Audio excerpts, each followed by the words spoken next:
¿Ya sabes con qué vas a aportar para tu ciberfiesta? He estado pensando cambiar de cargo. Voy a pensar en algo temático para que la decoración de la ciberfiesta esté bien chévere. Muchas personas pensarían que la decoración es un cargo solo para mujeres, ¿no? Así es, pero nada que ver. Por ejemplo, todas y todos decoramos el cuarto donde dormimos, ¿o no? Así lo compartamos y sea solo un rinconcito. También están los cocineros, que decoran los platos que sirven en los restaurantes, por ejemplo. Las actividades que se pueden hacer no deberían tener relación con el hecho de ser hombres o mujeres.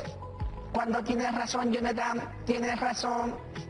¿Cómo te fue con la versión del programa de reproducción de audio que te habías bajado y te estaba generando problemas? ¿El problema eras tú o el software? Es un poco complejo el tema, luego te cuento. Mejor comencemos con el programa. Muy bien. La vez pasada quedamos en que se debía asumir una postura respecto al trato que recibieron las mujeres en la colonia, si fue adecuado o no en espacios como el matrimonio y la educación, por ejemplo. Vimos que la violencia estuvo presente en diferentes instancias. Por tanto, nos preguntamos, ¿qué cambios y similitudes encontramos en el trato a la mujer en el Perú colonial respecto de la actualidad?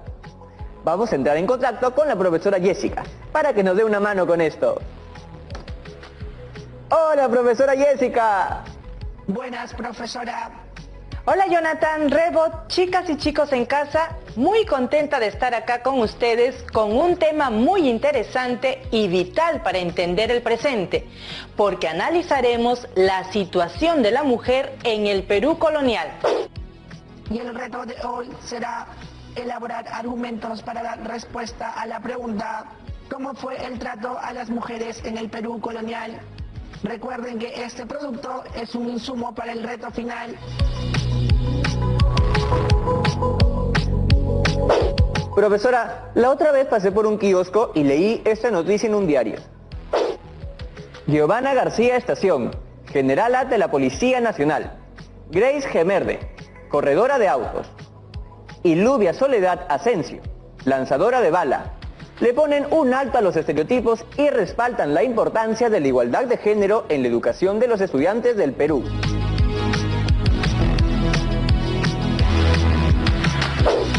En el pasado jamás habíamos leído algo así, ¿no?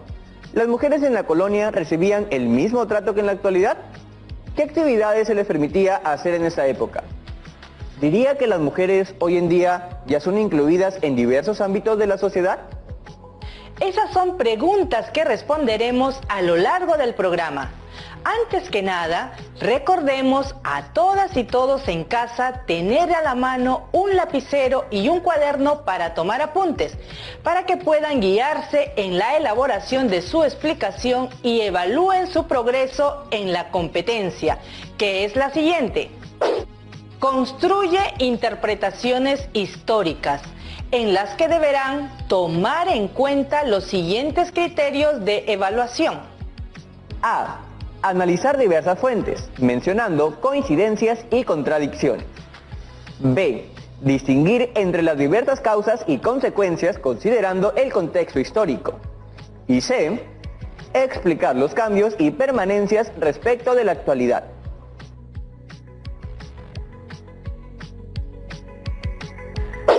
Pero, ¿cómo lograremos explicar los cambios y similitudes en el trato de las mujeres en la colonia respecto a la actualidad si no podemos regresar al pasado?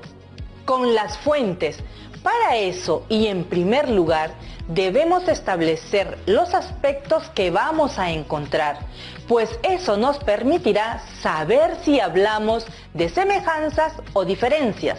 Por ejemplo, si hacemos referencia al programa pasado, nos fijaremos que respecto a la educación, la mujer en la colonia solo podía acceder a la educación si pertenecía a una determinada clase social, mientras que en la actualidad el derecho a la educación lo tienen todas las mujeres sin importar su estatus social. Por lo tanto, es una diferencia.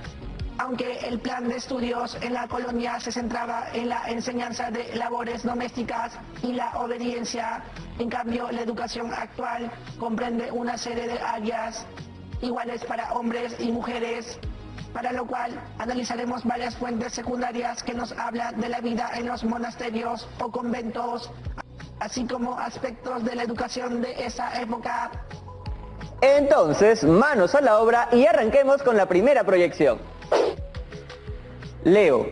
Desde los inicios de la fundación, la organización poblacional del monasterio enfatizaría la división de las calidades religiosas, según clase social, dando lugar a la distinción entre las religiosas conventuales de coro y velo negro, grupo compuesto por mujeres que serían nombradas bajo el título de doñas, muestra de distinción y nobleza en la sociedad de la Lima virreinal, con autoridad estas para la toma de decisiones en el espacio monástico, monasterio, y el ejercicio de los votos solemnes. Otro de los grupos fueron el relativo a las monjas de velo blanco, que llevaban a cabo los servicios más domésticos, y que principalmente fueron mujeres con poca capacidad económica. El de mujeres seglares que no pertenecen al clero, compuesto por divorciadas o arrepentidas, y por niñas que recibirían su educación en el monasterio. Y por último, el grupo de las criadas o esclavas.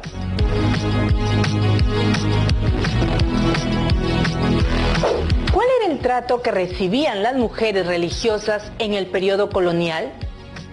Pues observamos que en los conventos y monasterios las mujeres realizaban actividades domésticas según su condición económica, siendo así que las religiosas de velo negro con mayor capacidad económica podían tomar decisiones dentro de esos espacios. Sin embargo, las religiosas de velo blanco o de poco dinero se dedicaban a actividades domésticas. En el programa pasado hablamos de la dote. ¿Esta determinaba cómo era el trato de las mujeres en los monasterios y conventos? El tema de la dote reflejaba el modo en el que vivían las mujeres en el claustro según la voluntad o posibilidad masculina. La dote de la mujer pasaba de la autoridad masculina del padre a una autoridad eclesiástica masculina. No olvidemos que en la fuente A también se menciona a las divorciadas o arrepentidas y a niñas que recibían educación en el monasterio, además al grupo de criadas o esclavas. Me imagino que también existían mujeres que deseaban tener una vida religiosa y no podían, ¿no? ¿Qué sucedía con ellas? Su principal limitación era no poseer dote para iniciar el noviciado. Por tanto, en el caso de Europa, ellas accedían a votos privados. Sin embargo, la idea de que las mujeres también podían unirse a Dios cuestionaba la hegemonía masculina en el ámbito eclesiástico. Entonces, en el periodo colonial, ¿podemos afirmar que las posibilidades de ingreso de las mujeres al ámbito religioso eran iguales a las de los hombres? Parecidas, porque finalmente no hacían misa ni cumplían funciones reservadas a los hombres, como pasa hasta ahora. Aunque también algunas mujeres determinaban que eran iluminadas o alumbradas, y estas características llamaban la atención de los inquisidores.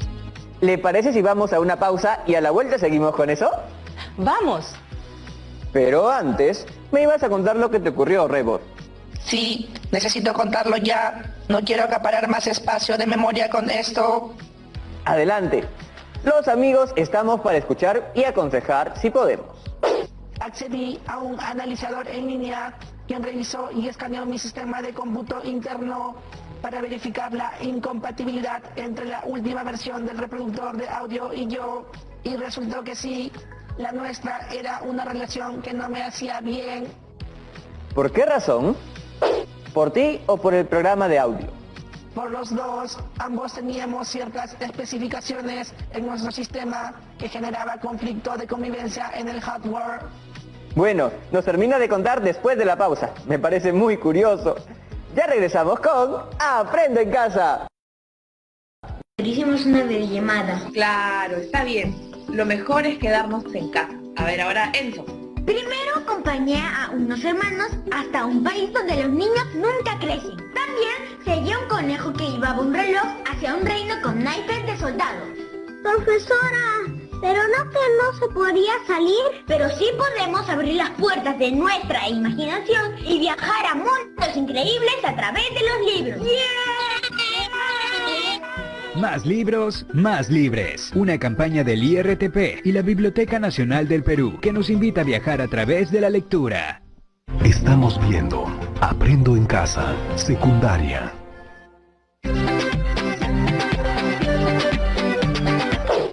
Hola a todas y todos en casa, ya estamos de vuelta. Profesora, ¿quiénes eran los inquisidores? Los inquisidores eran personas que perseguían a las brujas o herejes. De igual forma, procesaban a los curas y frailes para que expresen los actos de confesión de los creyentes. ¡Qué miedo!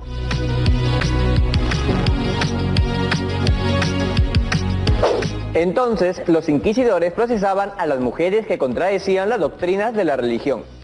Así es, pero había las llamadas iluminadas, a quienes se les llamaba así porque escribían voluminosos diarios que daban cuenta de sus conversaciones con Dios. Bueno, ahora conoceremos más sobre la confesión de las monjas. Fuente B. Comunicación entre la monja y el confesor. Les leo. La escritura autobiográfica posibilitó el diálogo entre un locutor, la monja, y un interlocutor, el confesor, que compartían una vivencia inspirada por Dios. La monja se confesaba y escribía sobre sí misma, o sobre su orden y sus hermanas en la religión. Al confesor le correspondía escuchar, descifrar, ordenar los signos de espiritualidad y su reinterpretación. Eran pues los confesores y guías espirituales quienes controlaban, regulaban, apoyaban o desestimaban los textos. Mediación y consentimiento estrechamente vinculados a las normas y preceptos de la Iglesia y del Tribunal de la Santa Inquisición.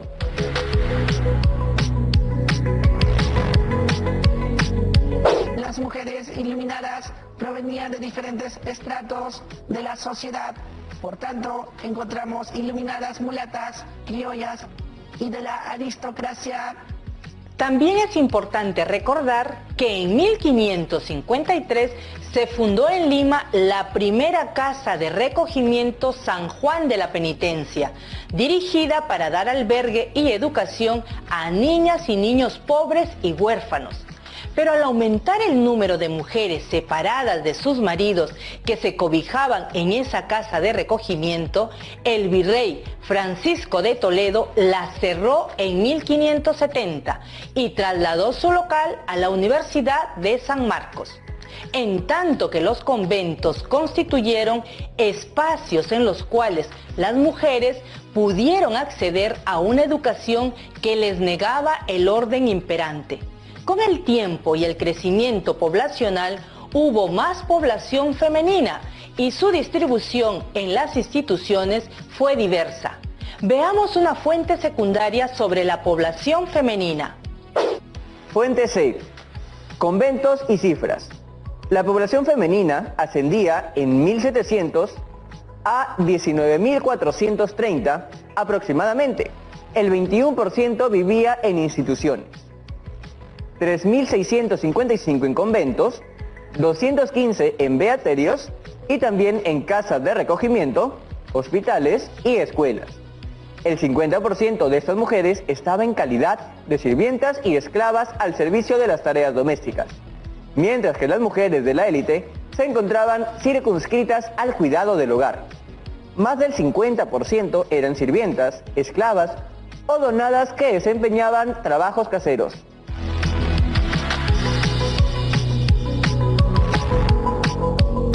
Una buena cantidad de mujeres ingresaban a los conventos. ¿Cómo era el trato por parte de las autoridades eclesiásticas? Hubo mujeres consideradas iluminadas, pero luego fueron acusadas de herejes, además de brujas y hechiceras, como lo muestra esta fuente. Leamos. No fue entonces difícil que las iluminadas se convirtieran en herejes, que contradice la doctrina religiosa, como Inés de Velasco, que escribió 54 cuadernos que fueron quemados durante su juicio, Mariana de Orbegoso y María Juana del Castillo, a quienes se les encontró cuadernos cuyo contenido, a juicio de los inquisidores, comprendía temas literarios no acordes con el dogma religioso. Y doña Isabel de Orbea, escritora denunciada por sus malas lecturas. Incluso algunas iluminadas convertidas en herejes fueron posteriormente admitidas por la Iglesia, como Luisa Melgarejo, acusada por la Inquisición en el siglo XVIII, y posteriormente santificada por sus visiones místicas.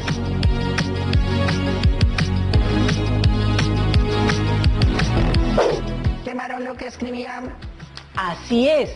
Por las razones mencionadas, muchas mujeres eran sentenciadas y perseguidas. Incluso las fuentes nos mencionan cómo fueron esos procesos.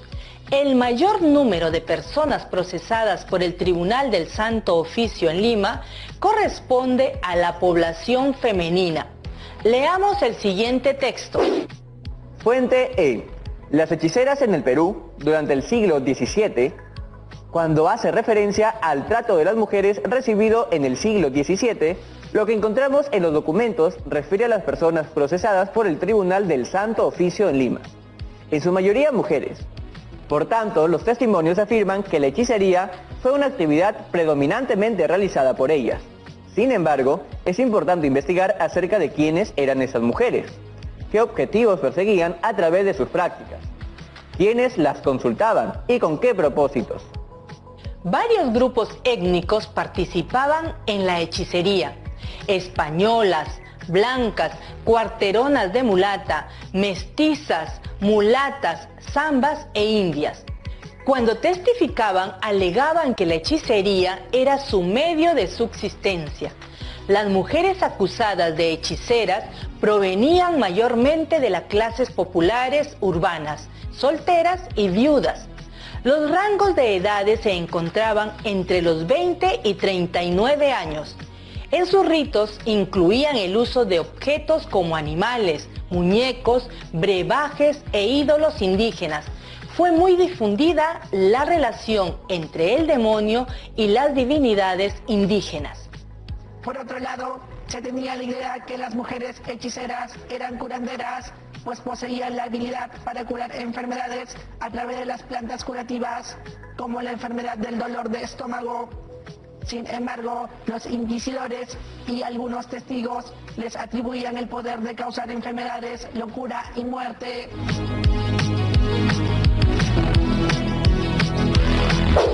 Profesora, ¿eran importantes las hechiceras en ese tiempo?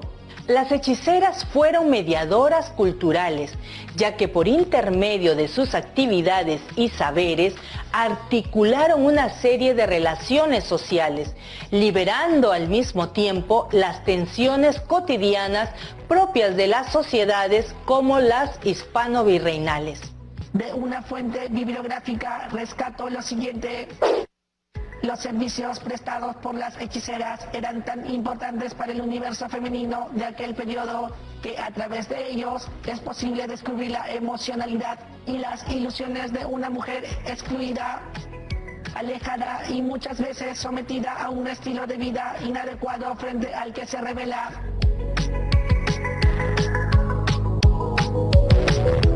Gran aporte, Rebot. Leamos la siguiente fuente como complemento. Fuente F. Sobre las hechiceras. Las hechiceras, sortilegas y supersticiosas daban cuenta de una autonomía que les permitió incorporar aprendizajes sobre los roles atribuidos a las mujeres y los que adquirían en sus experiencias y prácticas públicas, en las satisfacciones y frustraciones propias y ajenas, y en el reconocimiento y respeto que sus actuaciones y recomendaciones le granjearon, consiguieron en sus entornos.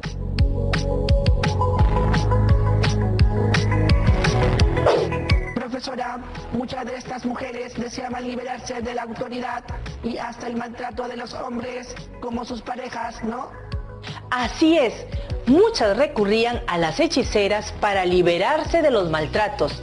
Era una forma de escapar emocionalmente de la violencia, pero también le pedían a las hechiceras que cambien a sus maridos para que estos fueran más dóciles y pacíficos. Qué interesante todo lo que hemos aprendido sobre el trato a las mujeres en el Perú colonial a partir de las fuentes. Profesora, muchas cosas han cambiado, ¿no? Pero las diferencias siguen existiendo.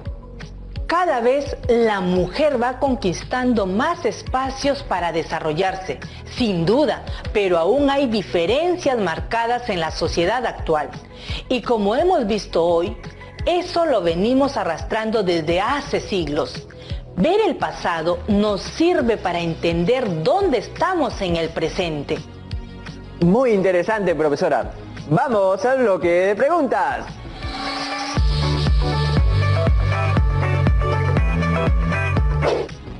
Hola, soy Alter de la región Piura. Tengo una duda. ¿Cómo sé que las fuentes me transmiten información confiable? Los especialistas para interpretar la historia de la mujer en la época colonial acuden a fuentes primarias recopiladas a partir de los testimonios de las religiosas u otras fuentes, las cuales se encuentran en los legajos de los expedientes de los principales archivos, por ejemplo, en las bibliotecas nacionales o museos. Hola, soy Astrid de la región Tumbes. ¿De qué manera podemos comprender el trato que recibieron las mujeres en el pasado? La empatía histórica nos permite entender y comprender lo que sucedió en el pasado, de manera que desarrollamos una mirada reflexiva a lo que sucedió antes, sin criticar ni juzgar comportamientos. Cada suceso de nuestra historia es parte de su contexto y de su forma de pensamiento, y debemos analizarlo ubicándonos en ese tiempo, pero entendiendo, claro, que algo que es considerado normal en una época no es necesariamente bueno. Gracias, profesora Jessica, por responder a las preguntas. Espero que pueda estar con nosotros de nuevo. Cuando me necesiten, ahí estaremos. Adiós, profesora. ¡Chao! ¡Gracias! Bien, el día de hoy hemos aprendido más sobre el trato a la mujer en el Perú colonial, en relación a la vida religiosa y la hechicería. Pueden comenzar a escribir sus argumentos cuando deseen. Primero, tengan a la mano un cuaderno u hojas de papel y lapicero o lápiz. Segundo, revisen los apuntes que tomaron en este programa. Finalmente, redacten argumentos basados en las fuentes analizadas en relación con la pregunta: ¿cómo fue el trato a las mujeres en el Perú colonial? Deberán incluir una reflexión sobre qué cambios y similitudes se encuentran sobre esos temas entre el Perú de aquella época y el de ahora. Recuerden que la postura es la posición que asume quien la argumenta, y que el producto de hoy servirá de insumo para el final.